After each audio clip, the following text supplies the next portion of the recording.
Hello everybody, and welcome once again to Hospitality Maverick podcast with me, Michael Tingser.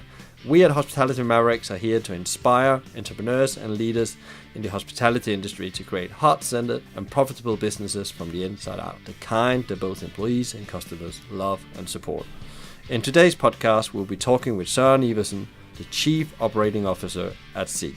Ziik is an internal concept that helps to create value for organizations by making work lives of their employees easier and more fun. It does this by providing a very intuitive and user-friendly platform for organizations of all sizes to benefit from having key information and crucial updates available in one place, among some other very cool features. We got in touch with Søren to hear more about his journey, Ziik, and how it can assist hospitality operators in the challenging environment and at the same time getting compliant with GDPR.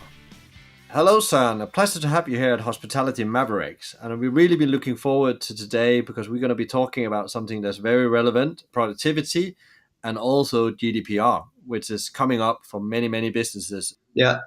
Hey, Michael. Well, thanks so much for having me. So can you start off telling your story and a bit of an overview what Ziik is and what the key features is? Yeah, sure. So I guess briefly about myself. My name is Søren Iversen. I'm the COO for Ziik, which is a social intranet. If you say it very briefly, the core about Ziik is focused on communication. So it's a cloud-based software that is focused on information and knowledge sharing. It kind of combines all of the best features from corporate intranets and social media. So it's a tool where you can engage your employees. You can basically reach them with a few clicks. There are loads of features like chat, groups, news feeds, and so on. You have personal branding. And obviously, we have a big part about GDPR compliance as well, as you mentioned briefly. I guess we can go into more detail about the product later on, but that's the very quick story about Ziik and what we do. So which is the typical clients and users you have of the platform? We have a lot of different clients, but we have a lot of clients in the hospitality sector. A lot of focused around mobile employees. The service is both web and app based, meaning that you get instant push notifications when there are news that you need to read, something that you need to respond to, or in general just keep you updated.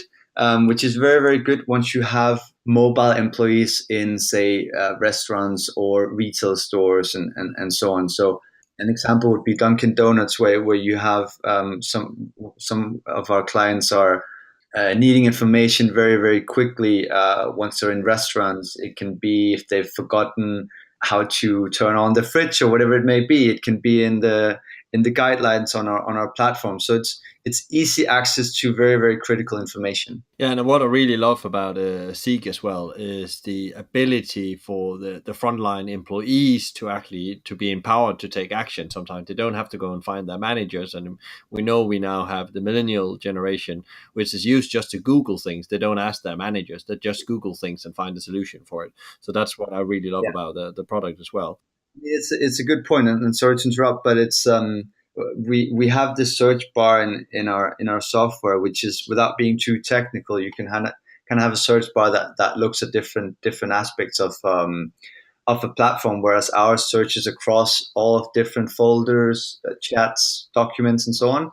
So if you remember that you've had a chat with your manager or a conversation over Ziik with your manager about the till and how to handle the till, you can quickly search for it, and similar to Google, you'll get the answer in seconds. Yeah, and I think that's really valuable as well, because you will always, in a hospitality business, you often go and look for either paper, or you're trying to find that Excel spreadsheet or that manual to do those things, and you can just have it about a tip of your fingers now. And I think that's really interesting.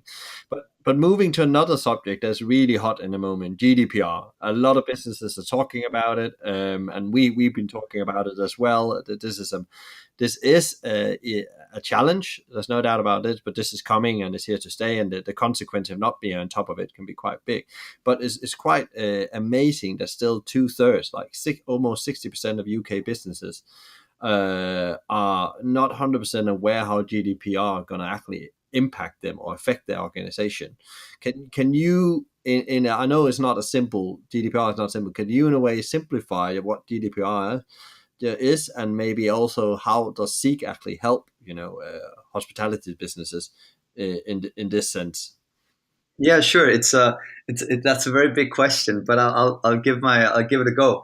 First of all, obviously, I'm not a lawyer, but I can at least give my 2 cents on how we perceive it with Seek, and how we've approached it.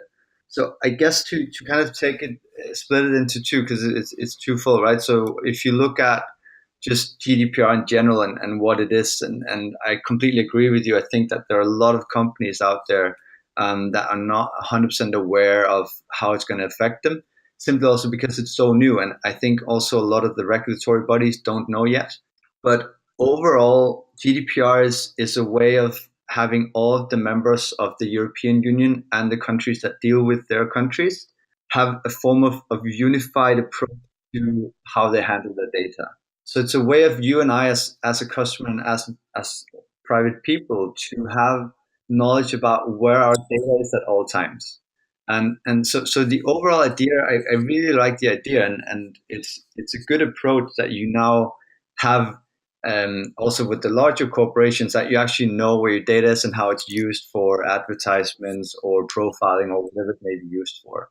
Where it becomes kind of tricky, and I think that's where the 60% that you mentioned might fail to see what they should do, is that there are a lot of demands to kind of all organizations, because this affects anyone. If you're a one man band to a multinational corporation, so you need to know, I guess, simplified a bit, where you're storing personal information.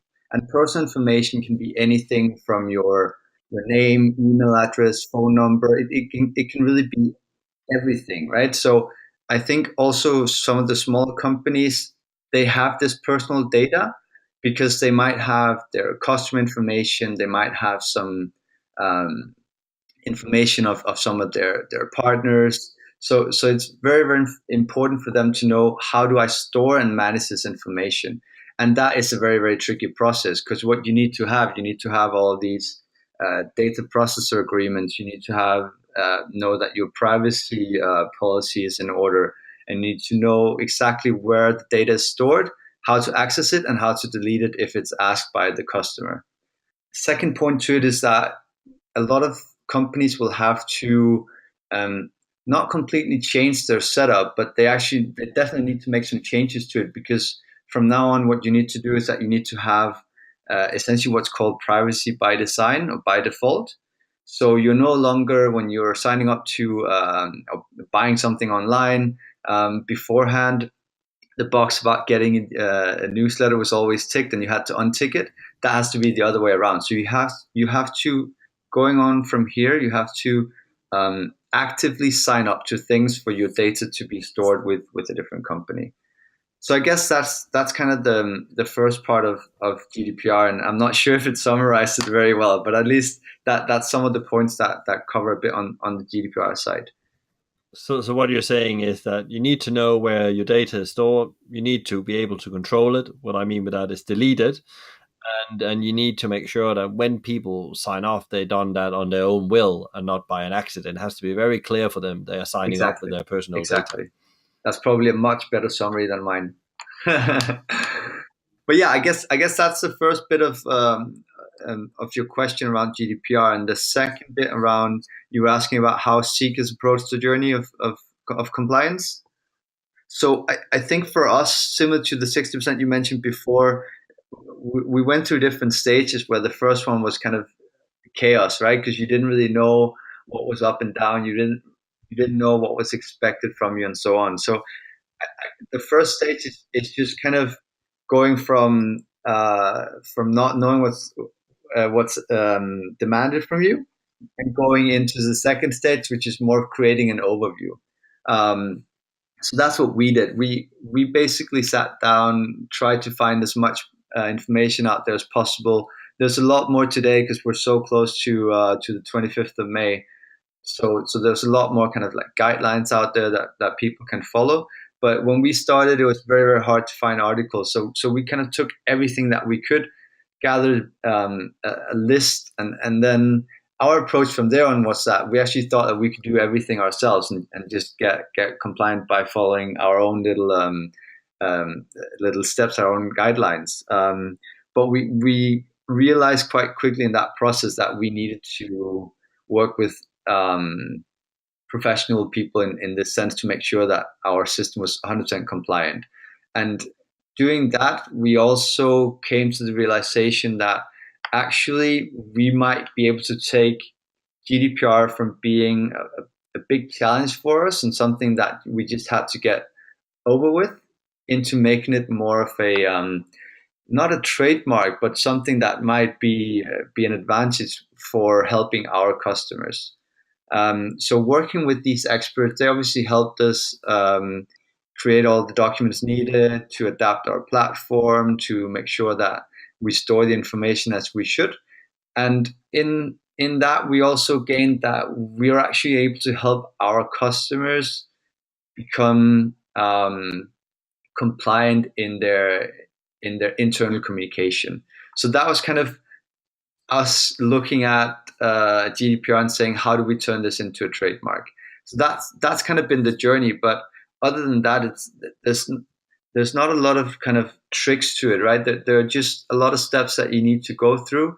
It's not as complicated as people make it out to be. Once you get into it and once you see kind of what's needed and you go through the different points, it's quite straightforward. It's just the fact that there are so many different points that you need to clear and so many points that you need to have in order, which makes it very, very challenging. And obviously for larger organizations, I'm sure that there are so many layers that I don't know of that are making it more complicated. Yeah, but what we've been talking a lot about, we usually mention internal communication, is that when I've seen and worked with clients of ours, is that they often, they either use WhatsApp groups or they have Facebook, they using other social media channels to communicate internally with the staff, and that's everything from sales numbers to tools to very confidential information. And I think that's a very good example in my world about how you as Ziik as well can take control of those channels, because you don't own those channels. I understand, as a company you're just borrowing them, and everybody have in principle access, and they can share your information if they want to do that. Facebook, and we heard about Facebook leaks and all those kind of things. Yeah, no, I mean it's a very, very good point, and we see that as well a lot with our clients. Is that knowing now what they know, that you're actually not allowed to use social media, they want to go on to a different platform where they own all the data, they control who has access to it, and if a person leaves the company for whatever reason, they can just log out their access and they won't have access to any of the data anymore.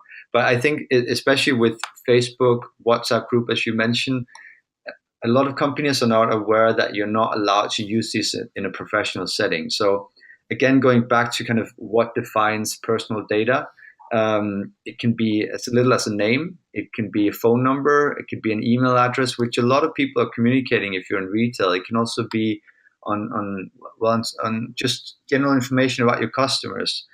If you've set up a Facebook group or a WhatsApp group in your company, all of your employees will be using their private accounts. So they will be using their private WhatsApp account, which essentially means that once you transfer the data, it can be sales numbers or whatever it is, you transfer it to their private account, and now they have access to that data. They kind of own that data, and you cannot by any means access that. You cannot delete that. You cannot go back in and say, actually, you're not meant to have this information about this customer, because it's already in their private account. So it's a very, very big issue, as you mentioned. Yeah, and that's one of the things we've been talking about, where Ziik always helps, because I see it as well. Like the whole way of sharing information, you can control who gets which information, and also you can take that away from them, and you own 100% the data. It's a bit like I always when I talk about people with Ziik, I call it Dropbox, Google search, and WhatsApp in one thing for the employees. That's the small version in my world of it, and you control that environment. It's not your staff. When you have maybe a situation where somebody leaves the business, you in one go you can actually delete them from the communication within your business, and also the data and the information they had access to. Yeah, exactly. Coming back to some of the things we talked about, Søren, as well, when you selecting a new cloud software for your business. What is it actually businesses should be looking for? What kind of steps do they take before they start selecting these things? Because there's so much software out there. There's probably hundreds of tools out there. How should they find out what is the right thing for them, both when it comes to GDPR, but also to improve productivity within the business? Obviously, there are a million different things that you can look at when you're selecting a new software. And I think if I just have to kind of give my advice on three different things to look at, then the first thing that you should consider when you're looking at a software is obviously what problem should it solve in your business, and what approach you're going to take to it in terms of best of breed versus full suite. So just to explain those two a bit, you have these two different terms within software, where full suite is more of you can say a broad general software that covers a lot of different points, but to a high level, so not going into the detail. And best of breed, which is a lot more granular, so focusing on a specific problem that they want to solve. So that's your first kind of question: which way you want to go. With Ziik, just as an example, we've decided to go for best of breed because we feel it's more important to be able to be really, really strong on one single point. As you've mentioned before, it's kind of a combination between social media. So you have your feed that you've seen from Facebook and LinkedIn. You have the search function from Google. You have the chat that you have in WhatsApp, and the documents in Dropbox. So everything with us is focused around your internal communication. We've then integrated with others. So if you want to do checklists, we can do that with Mobaro. If you want to do gamification, we can do that with Learning Bank. So we've kind of taken that approach. So that's the first one. I guess the second one that you need to look at is the setup. There are a lot of softwares out there that are very, very easy to access, very easy to get started with. And then there are some where you kind of have big investments up front. It might take a bit of time to get it adapted to your company and so on. So you need to make sure, if it's something you need to get started right away, just have a look at what's the setup time and what's the setup cost to it. And then I think the third part, which is very, very critical, is the ease of use. So it needs to be intuitive. And this is probably the biggest thing for any software that you're going to choose. If it's not easy for the employees to use it, they're just going to use something else. There's actually been a study done that 90% of the cloud softwares used in companies is not approved by IT. So that's just showing that if it's not easy to use, your employees are just going to go out and they're going to use a different software that they know work. And a lot of this is social media. So I think it was about 55%. With that number increasing, the younger your workforce is. So you really need to have something that's very, very intuitive that people can just use straight away without too much training. I guess that would be kind of the three things to look for. And I think it's a very valid point you have there in the end, because recently I worked with a client of ours, and they had a scheduling system. Yeah. And the managers, I went into the offices and we went through the process of how to do scheduling. And then in the end, he had to share that with his staff. And what he did, because apparently he didn't know how, and it was very complicated to find that function, how to share it with the employee in a digital way, he took a picture of the screen and posted on their WhatsApp group. And that was very, very interesting. It's a very good example of what you're saying here. If you're spending a lot of money on a scheduling system, but it's not utilized because people don't know how to use it, or then they just go out and take other stuff. And I think that's spot on. So staying a bit like in the implementation phase. So what if an hospitality operator decided to implement Ziik? What is the biggest benefits they will get from doing that? What are the biggest wins you can say they will see straight away when they do this? And what kind of stories have you heard from your clients when you've done that, as Dunkin' Donuts, etc.? So again, this depends a bit on which specific sector they're in, because Ziik can help in a lot of different aspects. So I guess if you start more overall, the main thing here is that you can reach all of your employees in a few clicks. So we've created in a hierarchical structure, meaning that you can match any organization one to one, so that you can send out information to, let's say, everybody that's part-timers in a store. You can send it out only to the managers. You can send it out to all of the ones that are around Brighton. So you decide yourself who you want to approach, or if you want to approach all of your employees. We've actually had a lot of positive feedback on this, because if you're in hospitality and let's say that you do breakfast, lunch, and dinner, you have a lot of people coming in on different shifts. So if you're communicating something out to your team, it's very very hard to reach everybody without having to be there the full day, and then people are off sick and so on. So that's one of them, and what we have there on top of that is that there's read and confirm function, so that you can see when people have actually read it. So that's quite critical. Obviously, as you mentioned slightly before as well, there are a lot of manuals out there. So this is a way of digitalizing your business. You can get rid of all the paperwork, and overall, you can just kind of automate a lot more of the processes that you have in your company, which is a strong point as well. Other points, without maybe going into too much detail, you have internal branding, because you get your logo on there. There's the FAQ that we touched upon briefly before, which allows your employees to actually find the information themselves, which means that one, they get the information a lot quicker, and they don't have to bother a manager of finding the information. GDPR we've touched upon. It's also very very intuitive, as we just talked about before. So there's very very little training needed if you have high turnover in people. And I guess to that point, you can have a lot of training on the system as well. So you can have your videos and so on to make sure that as soon as you onboard people, you onboard them very very quickly.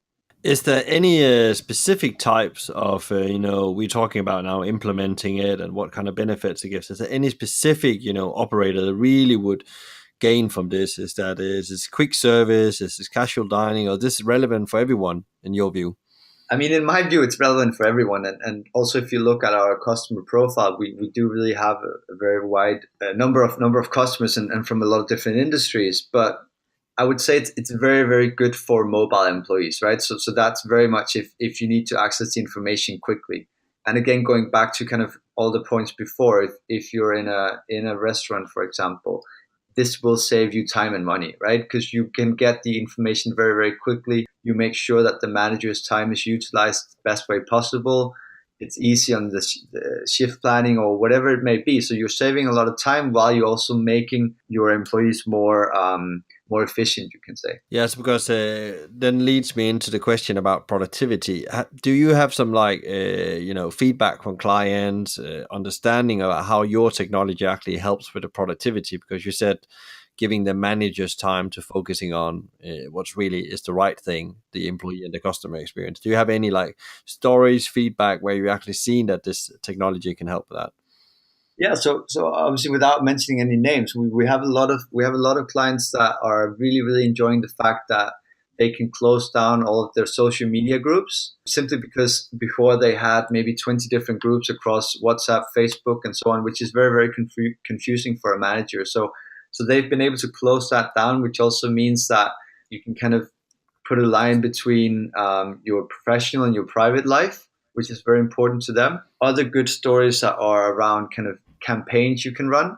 So say that you are running a new thing in a coffee shop about actually selling cookies. You can put in different kind of question techniques. You can put a small price in there. So it kind of creates a lot of engagement, and it's just a very very quick way for you to get out with a new promotion or a new product. We've had a lot of kind of franchises where the stores between them share success stories, and they can share this instantly, right? So if it's about selling umbrellas when it rains, you can share that instantly, so that the other store managers can do that within seconds or minutes, right? So that's just some of the stories that we've had up until now.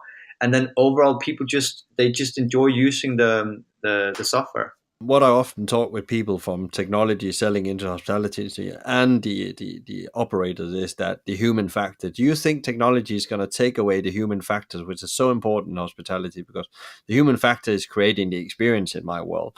But is technology actually going to take that away at some point? No, I mean, obviously, again, that depends on which position that you're looking at, right? But I don't think so. This should just hopefully enable the personal factor to be more efficient and to actually spend time on what they need to do. So if you're in the restaurant, they need to spend time on talking with the customers, asking them how the food was, making sure that they have enough to drink and so on. So they shouldn't spend time on finding information, right? So hopefully it should just enable the personal experience to be a lot better than it is today, and taking away some of the chores and some of the tasks that the people didn't enjoy doing anyways. Yeah, that's a really, really good point. And also make sure that all the information that is there is the most updated information, because often here as well that people are maybe looking at not updated materials and spending time on that, and then actually not following the procedure right and stuff like that. So I can see that that's another way where you actually take the human bit in again. You're doing things that actually is the right thing to do, because that's the updated information you needed out in the stores. Yeah. So my last question I always ask people here on the podcast is that if they could give one advice to someone starting their own hospitality, what would that be? And I guess you will take the technology perspective on this, but what would your advice being to them, seeing these businesses from the outside, not being from the industry? I always think that you can give a quite another angle on the world of hospitality. I guess whether it's a hospitality business or whatever it is, I would probably take the approach that I've taken in the businesses that I've been involved with. So I would try to automate as much as possible and get kind of as many things into process as I could using all the tools available, right? So for me, I think what we've been doing at Ziik is also we're using a lot of other cloud-based softwares to kind of ease our working day, right? So use kind of as many tools as you can to make sure that knowledge is transferred between your employees. I think, and correct me if I'm wrong, because you know this industry better than I do, but there are a lot of people kind of high churn and high turnover in people and so on. So it's very, very important that you don't have any silent knowledge in the company, and also that you can quickly kind of train the new people starting. Because I think, going back to your point before, that the personal aspect of a restaurant is very, very important. So you need to have them up and running very, very quickly. So I would say automate as much as possible, and make sure that you're using all the tools that you can to make your life easier. I think you're spot on this, Søren. I always say take as much as the heavy lifting away from managers and employees you can, so they can do what they're really passionate about. And that's often as hospitality people want to be out with their guests or be together with their colleagues. They don't want to do admin work. They don't want to do repeatedly tasks that doesn't add value. I have seen so many times people questioning, operation system and processes because they haven't been thought through. There's just been decided on board level that we're going to do that, and then nobody else removes them when they don't add value. So you're spot on. That's all we had time for today. I'm sure we're gonna catch up soon, and I'm sure that people can reach out to you if they want to have a bit of advice on GDPR. I got a bit smarter on it now, and I know a bit more. But it's a complicated thing. But as you said, it's like anything else. You need to in a way digest it down to small chunks and find out what's relevant for you, and then start action on that. Yeah, definitely. And as you say, I'm more than happy to speak to anybody who has any questions and see how we can help, or maybe somebody that we're working with can help. And we're more than welcome to have a look at the website as well. It's on ziik.io. Good. And with that, thank you very much, Søren, and speak to you soon. Speak soon. Thanks, Michael. That's all we have time for today. Thank you, Søren, for sharing your story, providing insights into the Ziik app and how it can assist hospitality businesses, improving communication and boosting productivity. And not to forget getting compliant with GDPR. If you enjoyed today's podcast, please give us a like, share, or even better, tell us what you think. If you could dream up a fantasy app, what would that be and what would it do for you? How is your hospitality business ensuring GDPR compliance? A massive thank you to Laura Evans from Let's Talk Video Production and her continued assistance with these podcasts. We hope you've enjoyed today's Hospitality Maverick podcast with me, Michael Tingsager. Tune in next time for another industry interview, and in the meantime, find out more about us at hospitalitymavericks.com. Thanks for listening, and be Maverick.